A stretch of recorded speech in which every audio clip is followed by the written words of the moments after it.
Hello everyone, कैसे हो आप सब। I hope you all are doing well. तो आज हम इलेक्ट्रोस्टैटिक्स का नेक्स्ट लेक्चर करने वाले हैं। देखो, अभी हमने प्रीवियस लेक्चर में क्या पढ़ा था। प्रीवियस लेक्चर में हमने पढ़ा था electric field due to charge shell या स्फीयर, है ना। उसकी बात कर रहे थे हम कि हमारा कोई भी चार्ज स्फीयर हो तो उसमें इलेक्ट्रिक फील्ड कैसे फाइंड आउट करेंगे। और उसके हमने कितने केस की बात की थी, 4 केस की बात की थी। लेकिन हमने क्या पढ़ा उसमें कि जो होलो कंडक्टिंग है, होलो नॉन कंडक्टिंग स्फीयर, जिसको हम डाइइलेक्ट्रिक या इंसुलेटिंग भी बोलते हैं ना, वो एंड सॉलिड कंडक्टिंग स्फीयर, इन सभी की प्रॉपर्टी सेम थी। क्या कि चार्ज हमारा सरफेस पे रिसाइड कर रहा था, है ना। तो इसमें जो हमारा एक्सेप्शनल केस था वो कौन सा था, सॉलिड नॉन कंडक्टिंग स्फीयर वाला। तो ये चारों केस हम कल के लेक्चर में डिस्कस कर चुके हैं। तो आज हम क्या पढ़ने वाले हैं कि नॉन यूनिफॉर्म चार्ज डिस्ट्रीब्यूशन के लिए हमारी इलेक्ट्रिक फील्ड क्या होने वाली है। इसके अलावा जो न्यूमेरिकल्स हमारे बेस्ड है किस पे, electric field due to charge sphere, कि जो हमारा कल का लेक्चर था उसके ऊपर बेस्ड न्यूमेरिकल्स, उसको हम आज के लेक्चर में कवर करने वाले हैं। तो पहले हेडिंग लगाओ, इलेक्ट्रिक फील्ड ड्यू टू किसकी वजह से, non uniform charge distribution, non uniform charge distribution. देखो हेडिंग लगाते हैं, इलेक्ट्रिक फील्ड ड्यू टू किसकी वजह से बात कर रहे हैं, नॉन यूनिफॉर्म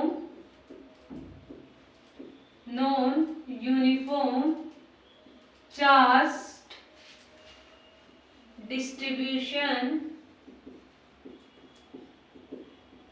ऑन स्फीयर, कि इस बार हमारा जो चार्ज डिस्ट्रीब्यूशन हो रखा है वो कैसा है, कांस्टेंट है नहीं, इस बार कैसा है, नॉन यूनिफॉर्म है।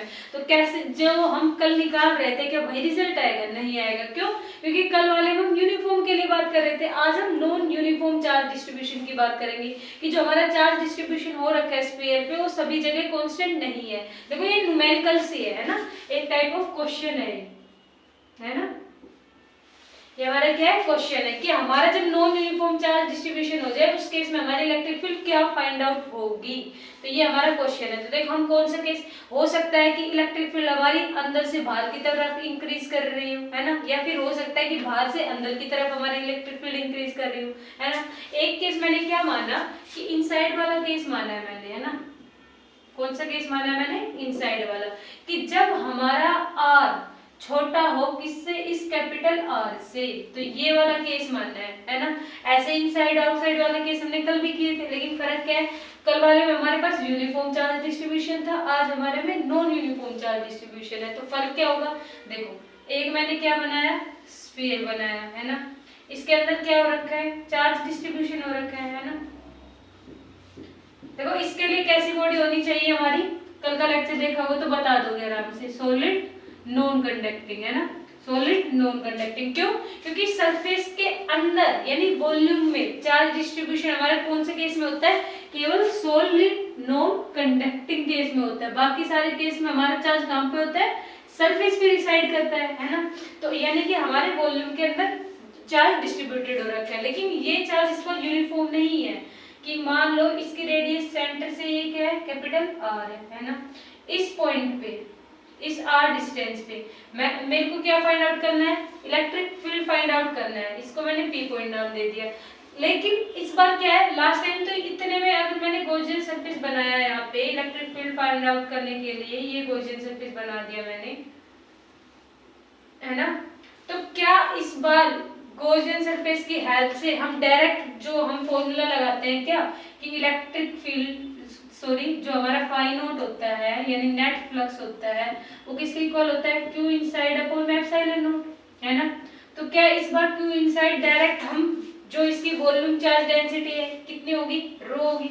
रो क्या होता है, चार्ज पर यूनिट वॉल्यूम, है ना, कि कितनी वॉल्यूम में कितना चार्ज डिस्ट्रीब्यूटेड है। मान लो 1 मीटर क्यूब में 1 रो है, 2 मीटर क्यूब में 2 रो है, तो ऐसे हम टोटल चार्ज कितना डिस्ट्रीब्यूटेड है वो फाइंड आउट कर रहे थे अभी तक, है ना। तो यहाँ से चार्ज की वैल्यू हम वॉल्यूम इनटू रो करके यहाँ पे पुट कर रहे थे।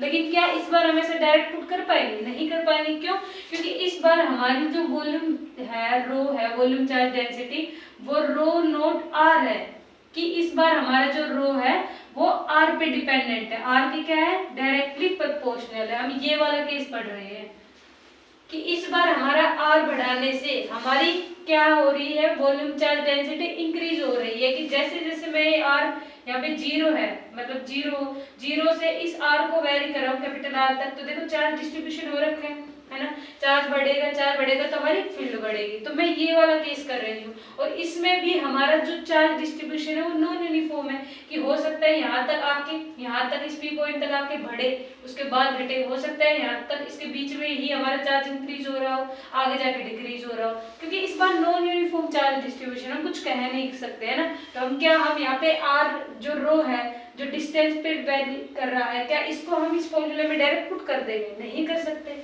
क्यों? क्योंकि देखो अगर मैं बात करूं नेट फ्लक्स की, तो क्या होता है by definition E vector dot D A vector, इसका क्लोज इंटीग्रेशन करते हैं ना, यानी कि छोटा सा एरिया एलिमेंट कट किया है ना, ऐसे वही डी ए वेक्टर, और इसी डायरेक्शन में क्या जाएगी, हमारी फील्ड जाएगी, यानी कि अगेन कोस जीरो। ये समझाने की बात नहीं है ना, प्रीवियस लेक्चर देखे होंगे तो बता दोगे। तो नेट फ्लक्स यहाँ से किसके इक्वल आएगा, ई क्लोज इंटीग्रेशन ऑफ डी है ना।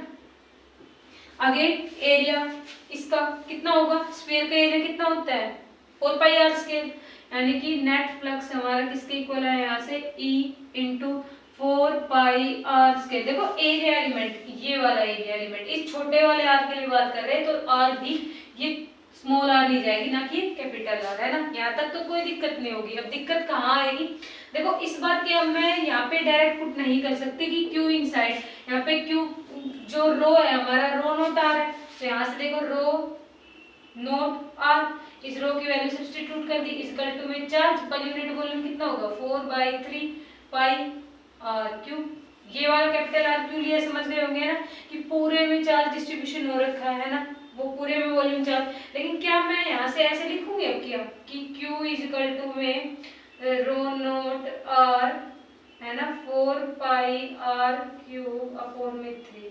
क्या मैं इस बार ऐसा केस करूंगी? नहीं कर सकती। क्यों नहीं कर सकती? क्योंकि इस बार देखो ये जो हमारा rho equal to rho naught r है, ये रो हमारा किस पे, डिस्टेंस पे वैरी कर रहा है, ये क्या है हमारा आर है ना।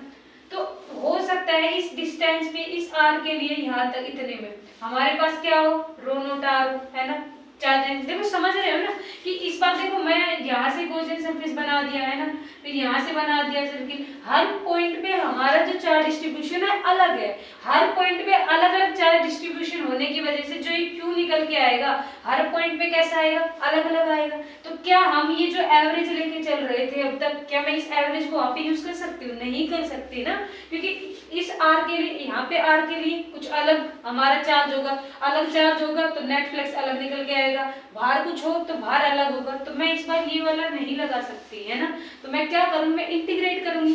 मैंने क्या कहा कि अब मैं क्या करूंगी, इस पॉइंट को, ये जो आर है मेरा स्मॉल आर, इसको मैं क्या मान लेती हूँ, थोड़ी देर के लिए एक्स मान लेती हूँ है ना। क्या मान लिया मैंने, इसको एक्स मान लिया है ना, समझ गए, एक्स मान लिया।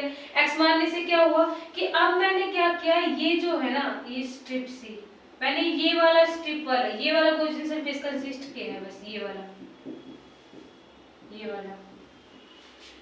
कि एक कोई भी गोल हमारे पास चीज थी है ना, कोई भी गोल हमारे पास, तो उसको मैंने बीचों बीच से काट लिया है ना। जैसे मान लो मेरे पास एक रोटी हो बिल्कुल गोल है ना, उसको मैंने बाउंड्री पर से कट कर लिया है ना, तो बाउंड्री पर से कट कर लिया तो कैसा आएगा, स्फीयर, यानी इस पट्टी टाइप में आएगा, ये वाले टाइप में है ना। इतना समझ में आया। इस छोटी सी डिस्टेंस को मैंने क्या मानना है, dx मानना है ना। छोटी सी ये जो कट किया है मैंने एरिया एलिमेंट, ये जो लेंथ है ये मैंने क्या मानी है, dx मानी है। तो मैं अब ये कर सकती हूँ कि अगर इस पॉइंट पे निकालूं पहले मैं है ना, पहले इस पॉइंट पे, जैसे ये कट किया है मैंने, इस पॉइंट पे मैं निकाल लूं क्या, फ्लक्स, फिर मैं एक और स्ट्रिप कट करूं नेक्स्ट पॉइंट पे, अगले पॉइंट पे निकालूं, फिर एक और स्ट्रिप कट करूं उसका निकालूं। तो इसका मतलब इस बार हम क्या करने वाले, इंटीग्रेशन करने वाले है ना। समझ गए होंगे कि मैं फिर कहां से कहां तक इंटीग्रेट कर दूंगी, जीरो से स्मॉल आर तक की मैंने क्या करना है, फाइंड आउट करना है। तो मैं क्या करूंगी, ऐसे छोटे छोटे एक्स डिस्टेंस पे मैं कट करूंगी स्ट्रिप को, फिर उन सभी स्ट्रिप्स का मैं क्या फाइंड आउट करूंगी, नेट फ्लक्स, तो सभी को मैं ऐड कर दूंगी है ना। देखो कितना सिंपल होने वाला है। तो हम क्या करेंगे, बेसिकली हम यहाँ से क्या फाइंड आउट करेंगे, इस बार देखो रो क्या होगा, में हमारा रो इक्वल टू में चार्ज पर यूनिट वॉल्यूम है ना, यही पढ़ते आ रहे थे हम अभी तक। तो देखो इस बार हमारी क्या है, डिस्टेंस x है, तो मैं क्या कर दूंगी, इस जो हमारा छोटा सा डी क्यू होगा वो किसके इक्वल हो जाएगा, चार्ज किसके इक्वल हो जाएगा, रो इंटू वी, यानी रो इंटू में डीवी। क्यों, क्योंकि छोटे से चार्ज की बात करें, छोटे से डी क्यू की बात करें तो छोटा सा डीवी आएगा, है ना। अब डीवी यानी वॉल्यूम। अब देखो वॉल्यूम कैसे फाइंड आउट करेंगे हम इस स्ट्रिप की, ये जो गोल स्ट्रिप मैंने यहाँ पे कट की है जो x डिस्टेंस पे है, ये इसकी छोटी सी लेंथ कितनी है, ये dx है हमारी, है ना। तो इस स्ट्रिप को जब मैं बीच से कट करूंगी और मैं स्ट्रेट कर लूंगी, जैसे मान लो मेरे हाथ में रिंग अभी है ना, इस रिंग अभी देखो सर्किल में, इस रिंग को मैं ऐसे बीच से निकाल दूं, ऐसे बिल्कुल स्ट्रेट कर दूं, देखो यहाँ से, है ना, बिल्कुल ऐसे खींच के स्ट्रेट कर दूं, तो ये एकदम कैसी बन जाएगी हमारी, ये कैसी बन जाएगी हमारी, स्ट्रेट बन जाएगी ऐसी, ये मैं बता चुकी हूँ, है ना, ऐसी स्ट्रेट बन जाएगी। इसको बीच, ये गोल है, इसको बीच से खोला तो ऐसे स्ट्रेट बन गई, है ना। ये इसकी dx लेंथ है ना, ये x है, यानी कि सर्कमफ्रेंस कितना हो जाएगा इसका, कितना हो जाएगा बताओ, सॉरी एरिया। क्यों, क्योंकि वॉल्यूम क्या होगा, dv क्या होता है हमारा, एरिया इनटू में लेंथ, है ना।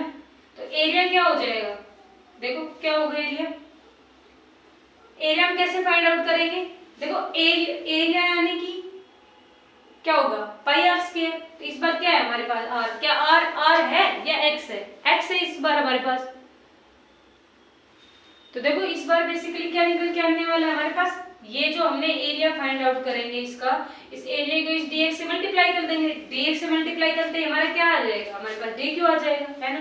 तो देखो करो, हमने क्या किया, एरिया इनटू में लेंथ, तो dv इक्वल टू में इसका एरिया क्या होगा, देखो ये पहले क्या था हमारे पास, स्फीयर था, स्फेरिकल सेल, है ना।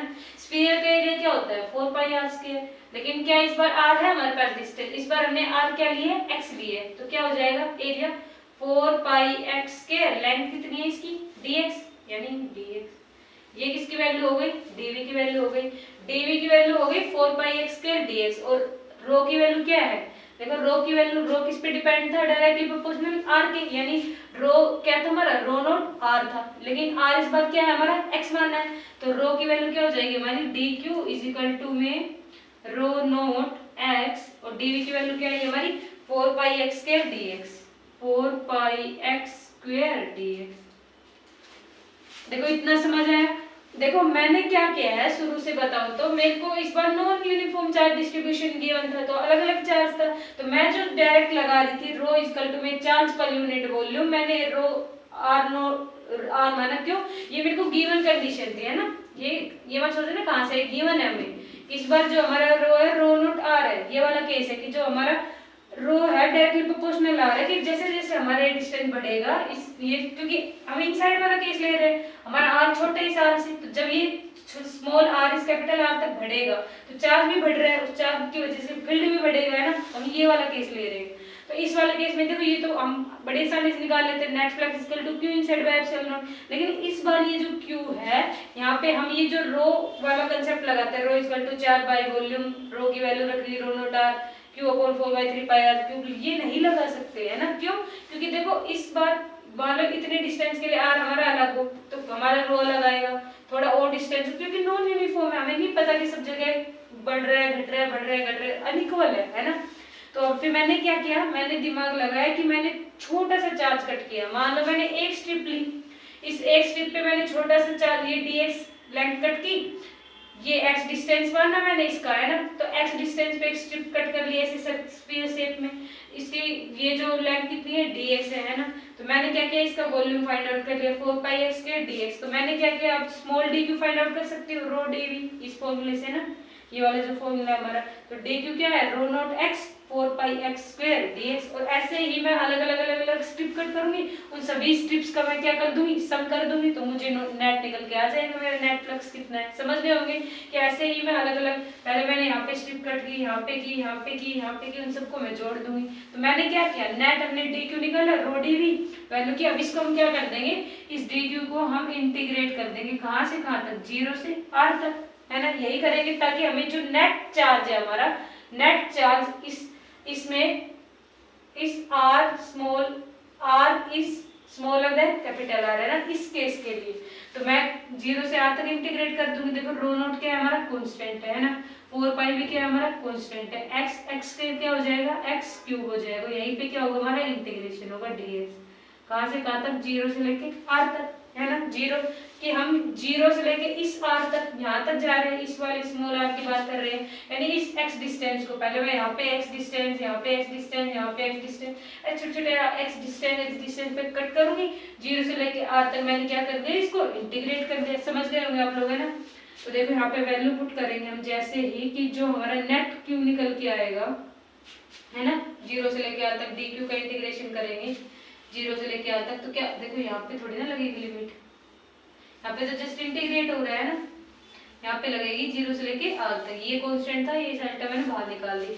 x क्यूब का इंटीग्रेशन क्या होगा, पावर में ऐड हो जाता है, पावर डिवाइड में आ जाती है, यानी कि रो नोट 4 पाई x की पावर 4/4, है ना, 0 से लेके r तक। इस x4 की जगह, इस x की जगह आप लोग r पुट कर दो अपर लिमिट में, q naught is equal to में रो नोट 4 पाई, ये तो आता होगा ना कि जो x है उसकी जगह हम r पुट करेंगे, फिर माइनस लोअर लिमिट यानी 0 पुट करेंगे, फिर x की जगह 0 पुट करोगे तो 0 ही आएगा, यानी कि 4 पाई r रेज टू पावर 4/4, है ना। इस 4 से ये 4 कैंसिल आउट हो गया, तो q नेट हमारा क्या निकल के आया, rho naught pi r raise to power 4।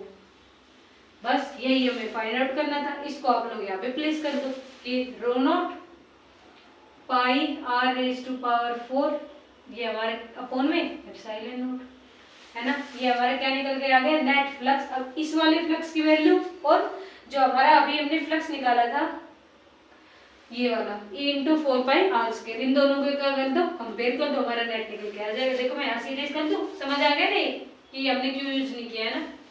यहाँ से मैं थोड़ा सा इसको इरेज कर देती हूँ।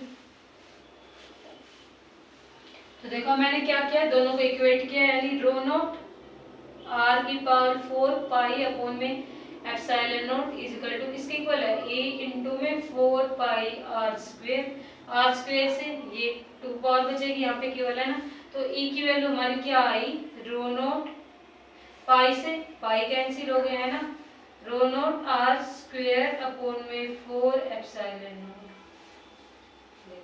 100% ठीक है कि इस बार हमारा इलेक्ट्रिक फील्ड रो नोट r स्क्वायर अपॉन में 4 एप्सिलॉन नोट आया। क्यों आया समझ गए होंगे, क्योंकि नॉन यूनिफॉर्म चार्ज डिस्ट्रीब्यूशन था, हमारी डिस्टेंस हम वेरी कर रही थी यहाँ पे, है ना। तो हमने क्या किया, हमने 0 से r तक फाइंड आउट करना था, है ना, इनसाइड वाले केस के लिए। तो हमने क्या किया, छोटे छोटे स्फीयर कट किए, उन सभी का हमने dq कैलकुलेट किया, उसको इंटीग्रेट कर दिया, कहाँ से कहाँ तक, 0 से r तक, फिर हमने दोनों को कंपेयर कर लिया, हमारा निकल के आ गया आंसर, है ना। नोट करो, फिर नेक्स्ट क्वेश्चन प्रैक्टिस करते हैं। देखो इतना समझ आया, नेक्स्ट क्वेश्चन करें। कंसेप्चुअल क्वेश्चन था ये ना एकदम, अगर कल का लेक्चर देखा होगा तो आज वाले लेक्चर में कोई डिफिकल्टी नहीं आएगी आपको, है ना। नहीं पता कल का लेक्चर तो इलेक्ट्रोस्टैटिक्स लेक्चर नंबर 21 सर्च कर लेना, है ना, पाई यादव फिजिक्स चैनल पे आ जाएगा, है ना। तो देखो नेक्स्ट क्वेश्चन क्या है हमारा, देखो अच्छा क्वेश्चन है नेक्स्ट क्वेश्चन जो हम करेंगे अभी। नेक्स्ट क्वेश्चन हमारे पास क्या बोलता है कि हमारे पास 3 स्फीयर है ना, एक ये से बड़ा और ये हमारा सबसे बड़ा, है ना, ये 3 स्फीयर हो गए हमारे पास, ये है ना। देखो इसमें जो हमारा चार्ज है वो कितना है, Q है, इसमें चार्ज है वो 2Q है, इसमें जो चार्ज है वो हमारा 4Q है ना। इसमें सेंटर से लेके यहाँ तक की डिस्टेंस कितनी है हमारे पास, r/2 है ना। और P पॉइंट पे ये जो डिस्टेंस फाइंड आउट करेंगे, ये हमारा क्या है, P पॉइंट, है ना। इस पे ये डिस्टेंस कितनी है हमारी, स्मॉल r है ना, स्मॉल r है ना। ऐसे ही ये सेंटर से मार्कर नहीं चल रहा, एक सेकंड, हाँ देखो यहाँ से यहाँ तक की डिस्टेंस क्या है हमारे पास, रेडियस r लिया है हमने, है ना। और ये वाला यहाँ से इनसाइड वाला केस, ये सरफेस वाला ले लो, एक में हम इनसाइड वाला केस ले लेंगे ना। तो यहीं पे P पॉइंट पे हमें फाइंड आउट करना है ना, ये P पॉइंट है, मार्कर नहीं चल रहा, पता नहीं क्या प्रॉब्लम आ गई। क्या ले लिया हमने, देखो यहाँ पे P पॉइंट एज्यूम कर लिया ना, क्या ले लिया यहाँ पे P पॉइंट एज्यूम कर लिया, है ना, इस जगह पे ये वाला। तो इस बार हमारा r क्या है, ये है यहाँ पे। देखो इस वाले केस में r हमारा ग्रेटर देन क्या किससे था, r से, और ये वाला r हमने क्या एज्यूम कर रखा है यहाँ पे, ये जो कैपिटल R हमारा यहाँ पे r/2 के इक्वल है, देखो ये वाला, है ना। इस वाले में स्मॉल आर हमारा कैपिटल आर के इक्वल है ना। और इस वाले केस में जिसमें हमारे पास 4q चार्ज है, इस वाले केस में इनसाइड वाला केस है कि हमारे पास यहाँ पे क्या है, एक पॉइंट है P, है ना। एक पॉइंट क्या मान लिया हमने, P पॉइंट मान लिया, है ना। और यहाँ से यहाँ तक की डिस्टेंस ये हमने क्या मान ली, R मान ली, है ना। क्या मान लिया हमने, R डिस्टेंस मान ली। तो अब मुझे बताओ, ये है क्या हमारे पास स्मॉल r है। तो अब मुझे बताओ कि E1 इसकी वजह से बनने वाला, इसकी वजह से बनने वाला E2 और इसकी वजह से बनने वाला फिर E3, है ना। तो किसकी वजह से जो हमारा इलेक्ट्रिक फील्ड है वो मैक्सिमम बनेगा और क्यों बनेगा।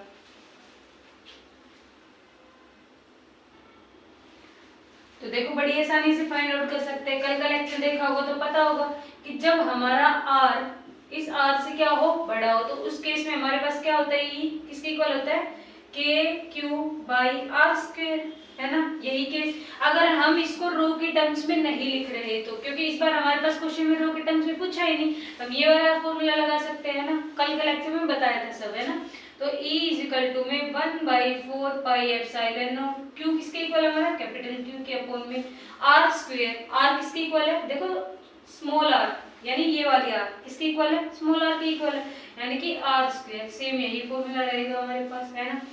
इस वाले केस की बात करें, मान लो इस बार यहाँ पे हमारे पास r है, 2r गिवन है ना। जस्ट एज्यूम, कुछ फर्क नहीं पड़ने वाला है ना, बस क्या फर्क पड़ेगा अभी देखना और डिफरेंस नोट करेंगे हम। यहाँ पे देखो E1 हमारा ये आया था, बात करें E2 की, तो जब सरफेस पे यानी कि r हमारा इस r के इक्वल होता है, यानी कि स्मॉल r हमारा किसके इक्वल हो, कैपिटल R के, ये वाला जो फॉर्मूला है ना। तो इसके लिए हमारा E2 क्या होगा, KQ/में r², ये r और ये r हमारा क्या है, इक्वल है। तो E2 किसके इक्वल है हमारा, KQ/कैपिटल R² या फिर KQ/r², एक ही बात है ना। बात करें इस थर्ड वाले केस की, तो देखो E3 हमारा थोड़ा सा यूनिक निकलने वाला है। E3 हमारा क्या निकलने वाला है, यूनिक। क्यों, क्योंकि देखो E3 में हमारे पास चार्ज कितना था, यहाँ पे 2q था, तो यहाँ पे 2q लिखोगे ना, 2q, है ना। यहाँ पे क्या आएगा, 2q, क्योंकि चार्ज सब्स्टिट्यूट किया ही नहीं हमने, जबकि चार्ज हमें कितना गिवन है, 2q, सब्स्टिट्यूट कर दिया आपके, इसके इक्वल आ गया, है ना। थर्ड वाले केस की बात करें तो वही थर्ड वाले केस में हमारे पास क्या होता है फॉर्मूला, KQR अपॉन में RQ, ये फॉर्मूला होता है हमारे पास आउट से। देखो जब ये वाला केस होता है ना हमारा, R is lesser to this capital R, तो उस केस में क्या होता है हमारा E3 का फॉर्मूला KQ/r अपॉन में RQ। कल वाले लेक्चर में देख लेंगे, समझ आ जाएगा ना। तो E3 की वैल्यू देखो कैसे निकालेंगे, हम यहाँ से Q की वैल्यू क्या है, 4Q, है ना। स्मॉल r किसके इक्वल है, स्मॉल r के इक्वल है अपॉन में, है ना। इस कैपिटल R की वैल्यू क्या है, 2r, यानी 2r का क्या हो जाएगा यहाँ पे, Q, है ना। तो E3 किसके इक्वल आएगा, K4QR अपॉन में 8R3, यानी देखो यहाँ पे E3 हमारा इनवर्सली किसके प्रोपोर्शनल है, 1/8 टाइम्स, है ना, ऑफ R,